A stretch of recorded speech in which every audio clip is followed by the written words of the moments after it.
Hi friends, ఇంజనీర్లు తమ ప్రాణాలను పణంగా పెట్టి మరి ఈ వరల్డ్లో టాలెస్ట్ బ్రిడ్జ్ పిల్లర్స్ని కట్టారు. ఎత్తులో అయితే పిల్లర్స్ వేసేశారు, మరి దాన్ని ఎలా కనెక్ట్ చేయడం? ఇందుకు నేను ఏ బ్రిడ్జ్ గురించి మాట్లాడుతున్నానో మీకు అర్థమైందా? ఫ్రాన్స్లో ఉన్న వరల్డ్ టాలెస్ట్ మిలావో వైర్ డక్ట్ బ్రిడ్జ్ని నిర్మించాలనుకోవడం ఏంటో గానీ ఇంజనీర్లు పాపం ఒక పెద్ద సమస్యలో పడిపోయారు. ఎలాగోలా చాలా ఎత్తులో పిల్లర్లు వేసేశారు. మరి దాన్ని కనెక్ట్ చేసి రోడ్లు వేయాలి కదా. 2 పిల్లర్ల మధ్య ఉండే రోడ్ సెక్షన్ బరువు దాదాపుగా 25 లోకోమోటివ్ ఇంజిన్లతో సమానం. ఇలాంటివి ఆ బ్రిడ్జ్ పైన 8 ఉన్నాయి. నిజంగా ఈ ప్రపంచంలో దాదాపు 800 అడుగుల ఎత్తులో 5000 టన్నుల బరువు పెట్టే క్రెయిన్లు అస్సలు లేనేలేవు. ఒకవేళ పిల్లర్లు ఎక్కి ఈ బరువును సెట్ చేద్దామన్నా ఈ బరువుకి పిల్లర్లు కుంగిపోయే ప్రమాదం ఉంది. నిజంగా పిల్లర్ ఎంత ఎత్తులో ఉంటే అంత వీక్గా ఉంటుంది. ఈ సమస్య ఇంజనీర్లకు సవాల్గా మారిపోయింది. దీనివల్ల బ్రిడ్జ్ నిర్మాణం పనులు బాగా స్లో అయిపోయాయి. దీంతో కన్స్ట్రక్షన్ కంపెనీ దాదాపుగా $30,000 వరకు ఫైన్ని భరించాల్సి వచ్చింది. ఏంటి ఈ బ్రిడ్జ్ కన్స్ట్రక్షన్లో ఇన్ని సీక్రెట్స్ ఉన్నాయని ఆశ్చర్యపోతున్నారా? ఇవే కాదు, పదండి ఇంకా మీకు ఈ బ్రిడ్జ్ గురించి ఎవ్వరికీ తెలియని చాలా ఇంట్రెస్టింగ్ విషయాలు చెప్పబోతున్నాను. అందుకే ఈ వీడియోని ఎక్కడ స్కిప్ చేయకుండా పూర్తిగా చూస్తే ఖచ్చితంగా మీకు పైసా వసూల్. ఇప్పుడు బ్రిడ్జ్ దగ్గరకు వెళ్ళిపోదాం. ఈ బ్రిడ్జ్ ఫ్రాన్స్లోని నజరిన్లో ఉంది. ఇది ప్రపంచంలోనే అత్యంత ఎత్తైన వంతెన. దాదాపు 394 మిలియన్ యూరోల డబ్బులు ఖర్చు పెట్టి 2004లో దీన్ని పూర్తి చేశారు. నిజంగా ఈ వంతెనను చూస్తే బ్రిడ్జ్ పైన ఉన్న ఈ కేబుల్స్ ఆకాశాన్ని అందుకుంటున్నట్టు ఉంటాయి. ఎందుకంటే ఈ బ్రిడ్జ్ కేబుల్స్ మేఘాల మధ్యలో ఉంటాయి. మరి గ్రౌండ్కి ఇది 1125 అడుగుల ఎత్తులో ఉంటుంది. నిజంగా ఇది ఇంజనీర్ల అద్భుతానికి ఒక నిదర్శనం. ఈ బ్రిడ్జ్ నిర్మాణం మొదలుపెట్టినప్పుడు వాతావరణం అస్సలు అనుకూలించలేదు. విపరీతమైన గాలులతో తుఫాను, కొండ చర్యలు విరిగిపడడం వల్ల అసలు దీని నిర్మాణం ప్రారంభిస్తారా అనే అనుమానం కూడా కలిగింది. నిజంగా ఇంత ఎత్తులో 4 లైన్ హైవేని నిర్మించడం మాటలు కాదు, చేతలు కూడా కాదనుకోండి. కానీ ఇంజనీర్లు దీన్ని చేసి చూపించారు. అతి కష్టంగా ప్రతి క్షణం ప్రమాదం పొంచి ఉన్న ఇంజనీర్లు ఈ బ్రిడ్జ్ని పూర్తి చేశారు. ఈ బ్రిడ్జ్ని నిర్మించడాన్ని ఆ గవర్నమెంట్ సీరియస్గా తీసుకుంది. 1980లలో ఫ్రాన్స్ నుంచి స్పెయిన్కు వెళ్లే టూరిస్టులు చాలా ఇబ్బంది పడేవారు. హాలిడేస్ టైంలో రోడ్లన్నీ కిక్కిరిసిపోయేవి. ఫుల్ ట్రాఫిక్తో రోడ్లపై వెహికల్స్ జామ్ అయిపోయేవి. ముఖ్యంగా మిలావ్ నగరం. ఈ సిటీ మౌంటైన్స్ మధ్యలో దాదాపుగా 1500 అడుగుల లోతులో ఉంటుంది. ఉత్తర ఫ్రాన్స్ నుంచి వచ్చే ట్రాఫిక్ అంతా ముందు బాగా కిందకు దిగాలి, ఆ తర్వాత మళ్ళీ పైకి వెళ్లాల్సి వచ్చేది. ఈ జిగ్జాగ్ జర్నీ వల్ల ఫుల్ ట్రాఫిక్ జామ్ అయిపోతుంది. అది కూడా ఒక రోజంతా అక్కడ ట్రాఫిక్ నిలిచిపోయేది. అందుకే ఫ్రెంచ్ గవర్నమెంట్ టూరిస్టులు ఫ్రాన్స్ నుంచి స్పెయిన్కు వెళ్లేందుకు వీలుగా ఒక మోటార్ వేను ఏర్పాటు చేయాలనుకుంది. దీనికి ఒక సీదా దారి కూడా ఉంది, కానీ అక్కడ ఒక డెడ్ ఎండ్ ఉంటుంది. 1500 ఎత్తులో మౌంటైన్స్, అలాగే దాని కింద టార్న్ నది. ఇలాంటి టైంలో ఇక్కడ రోడ్డు వేయడం అసాధ్యం. అయితే బ్రిడ్జ్ మాత్రం వేయొచ్చు. 2 మౌంటైన్లను కలుపుతూ బ్రిడ్జ్ని నిర్మించవచ్చు. కానీ అంత ఈజీ పని అయితే కాదు కదా. చాలా కన్స్ట్రక్షన్ కంపెనీలు నో చెప్పేశాయి. 1980లో ఈ బ్రిడ్జ్ ప్లానింగ్పై డిస్కషన్ నడుస్తున్న సమయంలో కాలిఫోర్నియాలో ఉన్న గోల్డెన్ గేట్ బ్రిడ్జ్కి మాత్రమే వరల్డ్ టాలెస్ట్ బ్రిడ్జ్గా పేరుంది. ఈ బ్రిడ్జ్ కూడా నదిపైనే నిర్మించబడి ఉంది. అయితే ఈ నీటి నుంచి ఈ వంతెన హైట్ 250 అడుగులు. అదే మిలావ్ కొండల్లో అయితే 6 రెట్లు ఎక్కువ. ఎక్స్పర్ట్స్ అందరూ మిలావ్ కొండల్లో బ్రిడ్జ్ని నిర్మించడం సాధ్యం కాదని చేతులెత్తేశారు. ఒకవేళ నిజంగా ఈ బ్రిడ్జ్ని గనుక ఇంత ఎత్తైన కొండలపై నిర్మిస్తే ఖచ్చితంగా ఏదో ఒక రోజు అది కూలిపోయి భారీగా ప్రాణ నష్టాన్ని చవి చూడాల్సి వస్తుంది అని చెప్పారు.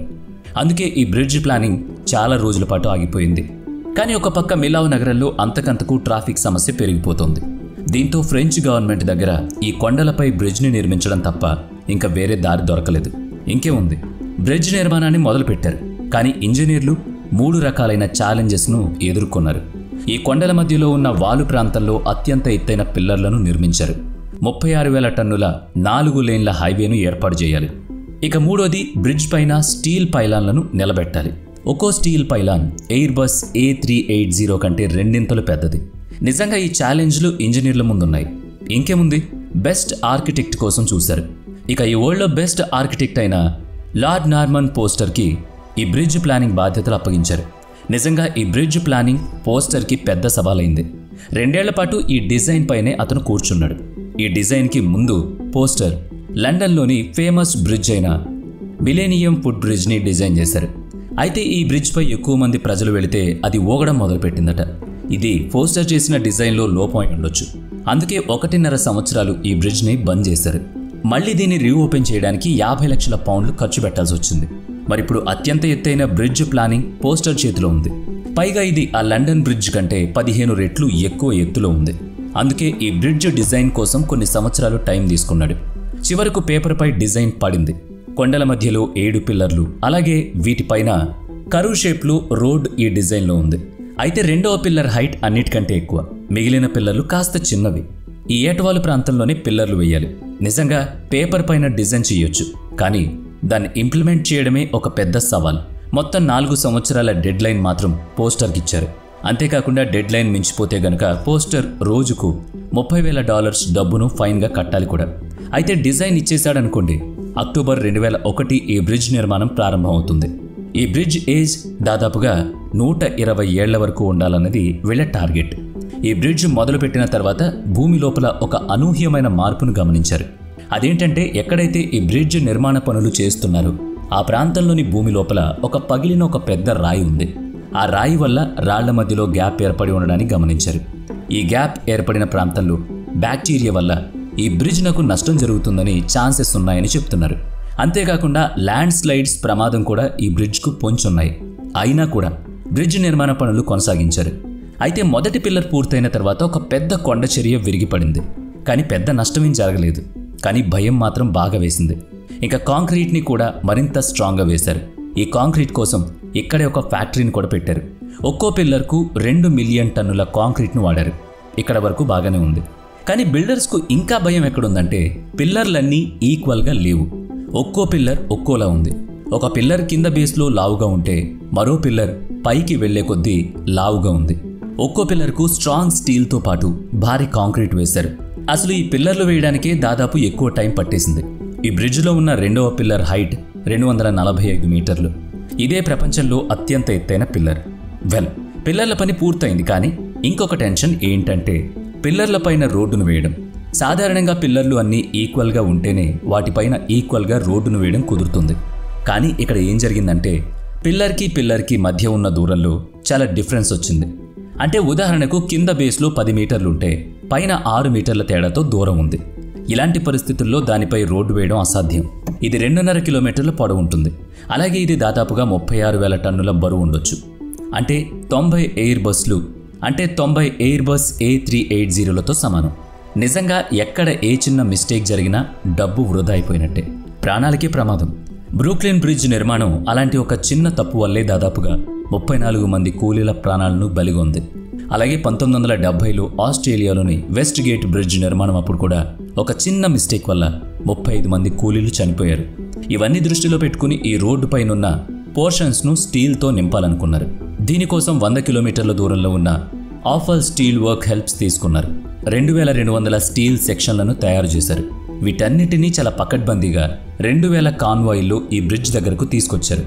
ఒక రోడ్డు వేయాలంటే 2 పిల్లర్ల మధ్య దూరం ఎక్కువగా ఉంది. ఒకవేళ అలాగే వీటి మీద రోడ్డు వేస్తే కూలిపోయే ప్రమాదం ఎక్కువ. అందుకే ఇంజనీర్లు ఫిజిక్స్లో ఉన్న ఒక ఫార్ములా ప్రకారం ఈ 2 పిల్లర్ల మధ్యలో ఒక స్టీల్ ఆర్టిఫిషియల్ పిల్లర్ను పెట్టారు. ఇక హైడ్రాలిక్ ర్యాంప్ సిస్టమ్ను ఇన్స్టాల్ చేశారు. రోడ్ సిస్టమ్ని కూడా చాలా ఫాస్ట్గా ప్రారంభించారు.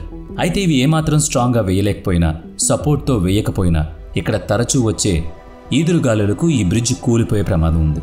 అందుకే ఇంజనీర్లు చాలా తెలివిగా ఈ రోడ్ను వేశారు. దాదాపు ఇది 50,000 టన్నుల బరువు ఉంది. రోడ్డుతో పాటు పెండింగ్లో ఉన్న పనులన్నీ పూర్తి చేశారు. మొత్తానికి 2004 డిసెంబర్ 16న ఈ మిలాయ్ వడాయడక్ట్ బ్రిడ్జ్ను ఫస్ట్ టైం ప్రజల కోసం ప్రారంభించారు. నిజంగా ఇది ఇంజనీర్ల అద్భుతమైన పనితనానికి నిదర్శనం.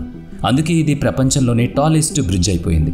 సో ఇది ఈ టాలెస్ట్ బ్రిడ్జ్ కథ. మరి ఈ కథ మీకు ఎలా అనిపించింది? కామెంట్ చేయండి.